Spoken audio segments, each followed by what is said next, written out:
আসসালামু আলাইকুম সবাইকে। আজকে আমরা শেখার চেষ্টা করব স্ট্রংলি কানেক্টেড কম্পোনেন্টস, যা অ্যালগরিদম পার্টের খুবই ইম্পর্ট্যান্ট একটি টপিক। সাধারণত পরীক্ষায় স্ট্রংলি কানেক্টেড কম্পোনেন্টস থেকে 3 ধরনের প্রশ্ন এসে থাকে। সো এরকম একটি গ্রাফ আপনার পরীক্ষায় প্রশ্নে দেওয়া থাকবে এবং স্ট্রংলি কানেক্টেড কম্পোনেন্টস থেকে যে 3 ধরনের প্রশ্ন সাধারণত এসে থাকে তা হলো এই গ্রাফে কোনো স্ট্রংলি কানেক্টেড কম্পোনেন্টস, যা আমি শর্টে লিখছি এসসিসি, আছে কি না। 2 নম্বর যে প্রশ্নটা আছে, কতটি স্ট্রংলি কানেক্টেড কম্পোনেন্টস আছে। এবং তৃতীয় যে প্রশ্নটি আসে তা হলো প্রিন্ট করতে বলা হয় সমস্ত স্ট্রংলি কানেক্টেড কম্পোনেন্টসগুলোকে। সো আজ আমরা বোঝার চেষ্টা করব স্ট্রংলি কানেক্টেড কম্পোনেন্টস কি এবং আমরা কিভাবে পরীক্ষায় এটি উত্তর করতে পারবো। সো উত্তরের পূর্বে খুবই ইম্পর্ট্যান্ট আমাদের স্ট্রংলি কানেক্টেড কম্পোনেন্টসটি বোঝা। আমরা দেখতে পাচ্ছি এখানে আমাদের একটি গ্রাফ দেওয়া রয়েছে এবং আমরা তখনই একটি গ্রাফ থেকে স্ট্রংলি কানেক্টেড কম্পোনেন্টস বের করতে পারবো যখন সেই গ্রাফটি হবে একটি ডিরেক্টেড গ্রাফ। সো এটা একটু অবশ্যই আমাকে মাথায় রাখতে হবে, স্ট্রংলি কানেক্টেড কম্পোনেন্ট শুধুমাত্র ডিরেক্টেড গ্রাফের জন্যই বের করা সম্ভব। ডিরেক্টেড গ্রাফ বলতে কি বোঝানো হচ্ছে, ধরেন 2 এবং 0 ভার্টিসেস। 2 থেকে আমি একটি ডিরেকশনের মাধ্যমে 0তে যেতে পারছি এবং 0 থেকে আমি 1 এর ভার্টিসেসে একটি ডিরেকশনের মাধ্যমে আসতে পারছি। এটিকেই বলা হচ্ছে directed graph. So strongly connected components বের করার জন্য directed graph is a must. এবার আমরা কথা বলবো স্ট্রংলি কানেক্টেড কম্পোনেন্টস কি। স্ট্রংলি কানেক্টেড কম্পোনেন্টস বোঝার আগে আমি এই জিনিসটা বোঝানোর জন্য আমি পিছন থেকে জিনিসটা বোঝানো শুরু করব। প্রথমে আমি উত্তর বলে দিব এবং ধাপে ধাপে আমি জিনিসটা আপনাদের বোঝানোর চেষ্টা করব যাতে আপনারা জিনিসটা খুব সহজেই বুঝতে পারেন। সো এই গ্রাফ থেকে আমি দেখতে পাচ্ছি 4টি স্ট্রংলি কানেক্টেড কম্পোনেন্টস রয়েছে। এই 0, 1, 2 একটি স্ট্রংলি কানেক্টেড কম্পোনেন্টস, এই 3 একটি স্ট্রংলি কানেক্টেড কম্পোনেন্টস, এই 4, 5, 6 একটি স্ট্রংলি কানেক্টেড কম্পোনেন্টস এবং এই 7 একটি স্ট্রংলি কানেক্টেড কম্পোনেন্টস। ওকে, এবার আপনাদের মাথায় প্রশ্ন আসতে পারে আমি কিভাবে বুঝলাম বা কিভাবে স্ট্রংলি কানেক্টেড কম্পোনেন্টস এলো। সো আমি প্রথমেই বলে নিয়েছি আমি ধাপে ধাপে বোঝাবো আপনাদের, যাতে আপনারা খুব ইজিলি জিনিসটা বুঝতে পারেন। So what is strongly connected components, বা আমরা কিভাবে বুঝলাম যে এটা স্ট্রংলি কানেক্টেড কম্পোনেন্টস। একটু লক্ষ্য করে দেখেন, এই সার্কেলে আমি 0, 1, 2কে স্ট্রংলি কানেক্টেড কম্পোনেন্টস বলছি। কেন বলছি একটু লক্ষ্য করে দেখি। 0 এবং 1, এই 0, 1, 2-র মধ্যে আমি 0 আর 1 নিয়ে ফার্স্টে কাজ করছি। আমি কি 0 থেকে 1-এ যেতে পারি? হ্যাঁ, অবশ্যই আমি 0 থেকে 1-এ যেতে পারি। আমি কি 1 থেকে 0-তে যেতে পারি? হ্যাঁ, আমি 1 থেকে 2-তে যেতে পারি এবং 2 থেকে আমি 0-তে যেতে পারি। আমি আরেকটি নিয়ে কাজ করে দেখি, 1, 2, আমি কি 1 থেকে 2-তে যেতে পারি? হ্যাঁ, আমি 1 থেকে ডিরেক্টলি 2-তে যেতে পারি। আমি কি 2 থেকে 1-এ যেতে পারি? হ্যাঁ, আমি 2 থেকে 0-র মাধ্যমে 1-এ আসতে পারি। আমি আরেকটি কম্বিনেশন করে দেখি, 0 এবং 2, আমি কি 0 থেকে 2-তে আসতে পারি? হ্যাঁ, 0 থেকে আমি 1 হয়ে 2-তে আসতে পারি এবং 2 থেকে আমি ডিরেক্টলি 0-তে যেতে পারি। সো এই 3টার মধ্যে একটি সম্পর্ক রয়েছে, তারা 3জনই 3জনের সাথে একটি স্ট্রংলি একটি কানেকশন করতে সক্ষম। তাই আমরা এই 3টিকে বলছি strongly connected components.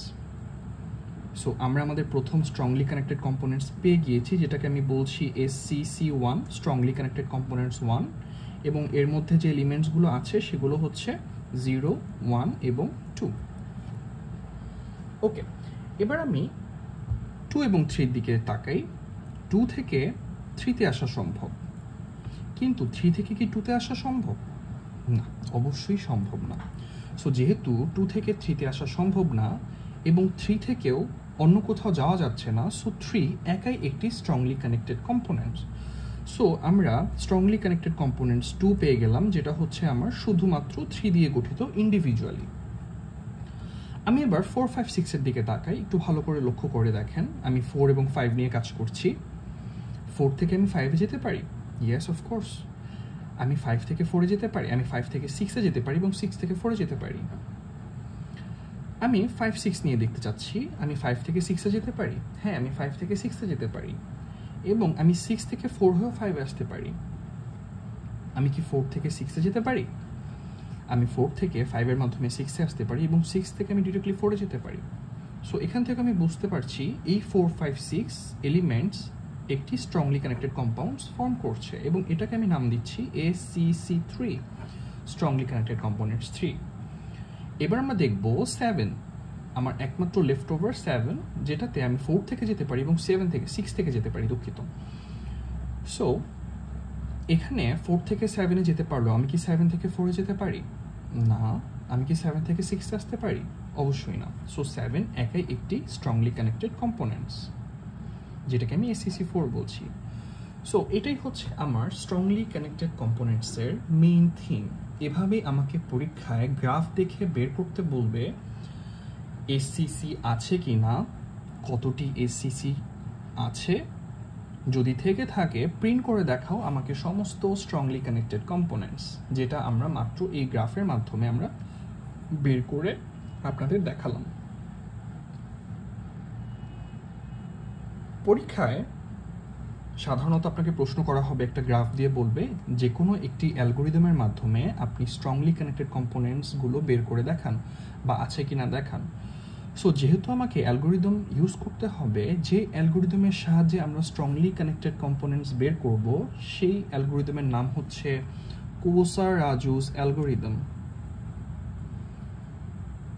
কোসারাজুস algorithm.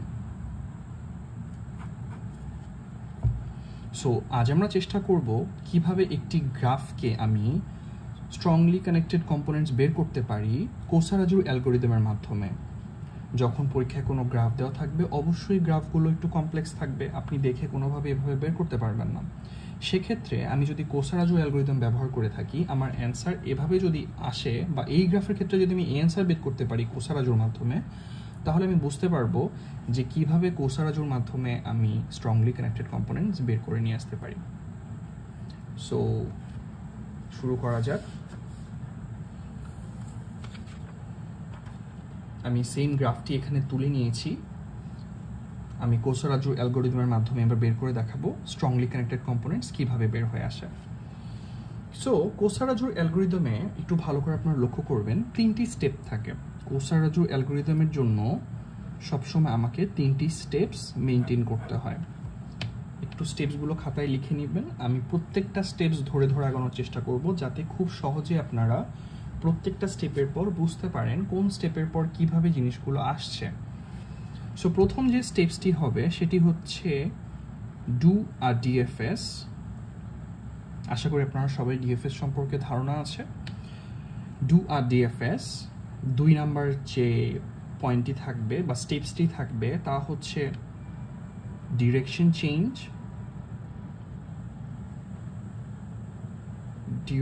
Change, এবং লাস্টলি যে স্টেপসটি থাকবে তা হচ্ছে do a DFS again. So আমি আমার স্টেপসগুলো লিখে ফেললাম, আপনারা একটু কষ্ট করে খাতায় তুলে নেবেন যে 3টি স্টেপসের মাধ্যমে আমি কোসারাজু অ্যালগোরিদম ডান করতে পারি। প্রথমটি ডু আ ডিএফএস, সেকেন্ডটি হচ্ছে ডিরেকশন চেঞ্জ, অ্যান্ড থার্ডটি হচ্ছে do a DFS again. So আমি একটি একটি করে স্টেপসের দিকে যাব। আমি প্রথমে ডু আ ডিএফএস এই স্টেপসটি করার চেষ্টা করব। সো আমি ধরে নিচ্ছি এখানে আমার 0 থেকে আমার ডিএফএস আমি শুরু করব। সো আমি ডিএফএস 0 থেকে শুরু করলাম। আমি দেখছি 0 থেকে 1-এ যাওয়া যায়। সো আমি ডিএফএস 0 কল করার পর আমি যাচ্ছি ডিএফএস 1-এ। ডিএফএস 1 থেকে আমি 2-তে যেতে পারছি। সো ডিএফএস 1 থেকে আমি চলে যাচ্ছি ডিএফএস 2-তে। ডিএফএস 2 থেকে আমি দেখেন 0-তে যেতে পারছি, 3-তে যেতে পারছি, বাট আমি সামনের দিকে আগিয়ে থাকতে চাই। সো ডিএফএস 3 থেকে আমি ডিএফএস 4-এ যেতে পারছি, ডিএফএস 4 থেকে আমি 5-এ যেতে পারছি এবং 7-এ যেতে পারছি। সো আমি 7-এ যাব আপনাদের বোঝার সুবিধার্থে, যাতে পরীক্ষায় এরকম কমপ্লেক্স থাকলে আপনারা ঘাবড়ে না যান। যে কোনোভাবে গেলেই আপনার এই জিনিসটা একইভাবে সলভ হয়ে আসবে। আপনি যদি 4-এও যেতেন বা 4 থেকে 5-এও যেতেন, যেভাবে সলভ হতো আপনি যদি 7-এও যান সে একইভাবে সলভ হবে। সো আমি সুবিধার্থে ডিএফএস 7-এ যাচ্ছি। ওকে, এবার একটা জিনিস লক্ষ্য করতে হবে, ডিএফএস 7 থেকে কি আমার আর কোথাও যাওয়ার কোনো রাস্তা আছে? আমরা একটু ভালো করে লক্ষ্য করে দেখি, ডিএফএস 7 থেকে আর কোথাও আমার যাওয়ার কোনো রাস্তা নেই। সো যেহেতু ডিএফএস 7 থেকে আর কোথাও আমার যাওয়ার কোনো রাস্তা নেই, আমি একটি স্ট্যাক তৈরি করব এবং যেহেতু 7-এ যাওয়ার আর কোনো রাস্তা নেই, আমি এই 7টাকে স্ট্যাকে ঢুকিয়ে আমি ব্যাক ট্র্যাক করব, আমি পিছন দিকে যাওয়া শুরু করব। আমি 7 থেকে পিছিয়ে চলে গেলাম, আমি 4-এ আসলাম। 4 থেকে আমি কোথায় যেতে পারি? হ্যাঁ, 4-এ কিন্তু এখন একটা যাওয়ার রাস্তা আছে, আমি 4 থেকে 5-এ যেতে পারি। সো আমি ডিএফএস 4 থেকে আমি 5-এ চলে আসলাম, 5 থেকে আমি ডিএফএস 6-এ যেতে পারি, আমি ডিএফএস 6-এ এলাম। ডিএফএস 6 থেকে আমার কোথায় যাওয়ার রাস্তা আছে? 7-এ যাওয়ার রাস্তা আছে, কিন্তু আমি 7 অলরেডি ভিজিট করে ফেলেছি, কারণ আমার স্ট্যাকে অলরেডি 7 ঢুকে গিয়েছে। যেহেতু স্ট্যাকে এটা চলে এসেছে, তার মানে আমার এখানে যাওয়ার আর কোনোভাবেই কোনো রাস্তা নেই বা আমি যেতে পারবো না। আমাকে ডিএফএস 6 থেকে এবার ব্যাক ট্র্যাক করতে হবে। যেহেতু 6 থেকে আর কোনো যাওয়ার রাস্তা নেই, আমি 6টাকে স্ট্যাকে রেখে আমি ব্যাক ট্র্যাক করব। আমি 5-এ আসলাম, 5 থেকে আমার যাওয়ার কোনো রাস্তা আছে? নেই। আমি 5টাকে স্ট্যাকে রেখে আমি ব্যাক ট্র্যাক করব। আমি 4-এ এলাম, 4 থেকে আমার যাওয়ার কোনো রাস্তা নেই। 7 ভিজিট হয়ে গেছে, 5 ভিজিট হয়ে গেছে আমি 4টাকে স্ট্যাকে রেখে আমি 4 থেকে ব্যাক ট্র্যাক করে 3-তে আসলাম। 3 থেকে আর যাওয়ার কোনো রাস্তা আছে? নেই। সো 3 আমার স্ট্যাকে চলে এলো, আমি 3 থেকে ব্যাক করে 2-তে চলে এলাম। 2 থেকে আমার কোনো রাস্তা নেই, আমি 2 স্ট্যাকে রেখে ব্যাক করে 1-এ চলে এলাম। 1 থেকে আমার যাওয়ার কোনো রাস্তা নেই, আমি ব্যাক ট্র্যাক করে 1 থেকে 0-তে চলে এলাম। আমার 0-এর পর আর কোনো যাওয়ার রাস্তা নেই, আমি 0-তে এসে দেখলাম আমার স্টার্টিং পয়েন্ট এবং স্ট্যাকও শেষ হয়ে গিয়েছে। আমি স্টার্টিং পয়েন্টে চলে এসেছি এবং আমার স্ট্যাকও ফিল হয়ে গিয়েছে। সো এর মাধ্যমে আমার প্রথম যে স্টেপ ডু আর ডিএফএস আমি কমপ্লিট করে ফেলেছি। আশা করি আপনারা ডিএফএস সম্পর্কে ধারণা আছে এবং আমি কিভাবে ডিএফএসটা কমপ্লিট করেছি সেটাও আপনারা বুঝতে পেরেছেন। এবার আমরা যাব আমাদের সেকেন্ড যে স্টেপ ডিরেকশন চেঞ্জ সেটাতে। সো ডিরেকশন চেঞ্জ বলতে এখানে কি বোঝানো হয়েছে? আমরা এখানে দেখতে পাচ্ছি 2 থেকে 3-এ যাওয়ার একটি ডিরেকশন রয়েছে, যেটি এরকম ডিরেকশন। ডিরেকশন চেঞ্জ বলতে বোঝানো হচ্ছে আমি ডিরেকশনটাকে চেঞ্জ করে দিব, ডিরেকশনটাকে আমি রিভার্স করে দিব। যদি কোনো রিয়াকশন আমার ডান দিকে থাকে সেটিকে আমি বাঁ দিকে মুভ করে দিব, যদি কোনো ডিরেকশন বাঁ দিকে মুভ করা থাকে সেটিকে আমি ডান দিকে মুভ করিয়ে দিব। এটাই হচ্ছে আমার ডিরেকশন চেঞ্জ। তো শুরু করা যাক, আমি স্টেপ 2 দিয়ে শুরু করছি।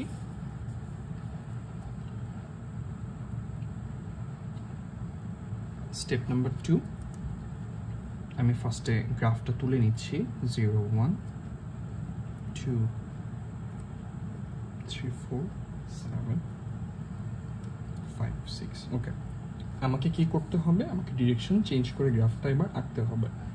সো আমি ডিরেকশন চেঞ্জ করে দিচ্ছি। আমি দেখছি 2 থেকে বের হয়ে 0-তে যাচ্ছে, কিন্তু এবার এটা যেহেতু ডিরেকশন চেঞ্জ 0 থেকে বের হয়ে 2-তে যাবে, 0 থেকে বের হয়ে 1-এ যাচ্ছে, বাট এবার 1 থেকে বের হয়ে 0-তে যাবে।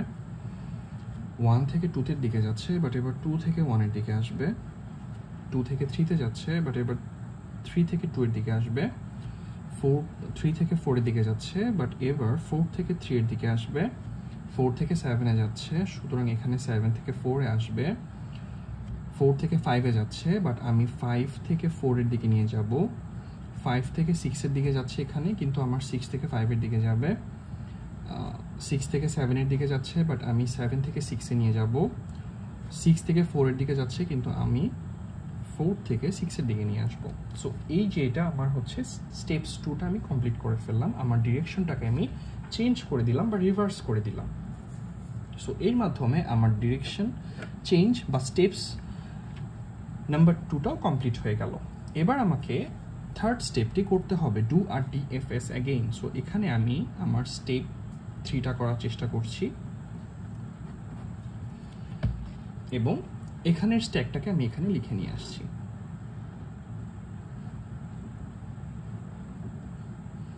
Zero, 1, 2, 3, 4, 5, 6 and 7.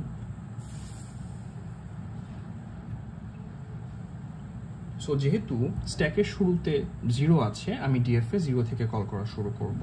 ডিএফএস 0 কল করা শুরু করব। সো ডিএফএস 0 থেকে কোথায় যাচ্ছে? ডিএফএস 2 তে যাচ্ছে। 0 কল হয়ে গেল, 0 থেকে 2 তে যাচ্ছে, 2 কল হয়ে গেল, 2 থেকে আমি আবার যাচ্ছি ডিএফএস 1 এ। ডিএফএস 1 এ। সো 1 কল হয়ে গেল, যেহেতু কল হয়ে গিয়েছে আমরা স্ট্যাক থেকে জাস্ট জিনিসটা একটা ট্রেস রাখছি যে এই জিনিসগুলো আমার ভিজিট হয়ে গিয়েছে, আমি পরবর্তীতে এগুলোতে আর সেকেন্ড টাইম আসতে পারবো না। ডিএফএস 1 এ এলাম, ডিএফএস 1 থেকে আমি আসতেছি ডিএফএস 0 তে। ওকে, ডিএফএস 0 তে আসার পর আমি দেখছি আমার ডিএফএস 0 অলরেডি ভিজিট হয়ে গিয়েছে, তার মানে এখানে আমার আর কোনো রাস্তা নেই, আর কোনো রাস্তা আমার সম্ভব নয়। সো আমি যদি দেখি এখান থেকে আমার কি কি এলিমেন্টস আসছে, 1, দুঃখিত, 1 আসছে, 2 আসছে এবং 0 আসছে। আমি যদি আমাদের প্রথম পেজটার দিকে তাকাই, একটু ভালো করে লক্ষ্য করে দেখি, আমাদের এখানে স্ট্রংলি কানেক্টেড কম্পোনেন্টস 1 এ কিন্তু এলিমেন্টসগুলো ছিল 0, 1 এবং 2, এবং আমরাও এখানে কিন্তু কোসারাজুর অ্যালগরিদমের মাধ্যমেও আমরা 0, 1, 2 পেলাম। এখানে 1, 2, 0 এসেছে, এটা নিয়ে ঘাবড়ানোর কোনো কিছু নয়। আপনাদের মনে রাখতে হবে এটা কখনোই অর্ডার মেনটেন করে না। আপনি যদি এখানে 1, 2, 0 জায়গায় 0, 1, 2, 0, 2, 1 পেতেন, আপনার উত্তর সেমই থাকতো। সো এর মাধ্যমে আমি এখানে আমার স্ট্রংলি কানেক্টেড কম্পোনেন্টস 1 পেয়ে গেলাম। সো আশা করি আপনারা বুঝতে পেরেছেন যে আমার এই প্রথম পার্টটুকু আমি কোসারাজুর মাধ্যমে পেয়ে গিয়েছি। ওকে, 0, 1, 2 আমার পাওয়া শেষ। আমি দেখছি 3 থেকে আমার কল হওয়া শুরু হবে, কারণ এই 3টা কল হওয়ার পরে 3 বাকিগুলো এখনো কল হয়নি। সো উপরে যেটা এখনো আনকলড অবস্থায় আছে, আমি এখান থেকে 3 কল করা শুরু করলাম। ডিএফএস 3 কল করলাম, দেখলাম ডিএফএস 3 থেকে যাওয়া যায় ডিএফএস 2 তে, ডিএফএস 3 থেকে যাওয়া যায় ডিএফএস 2 তে, কিন্তু 2 তো অলরেডি এখানে কল হয়ে গিয়েছে।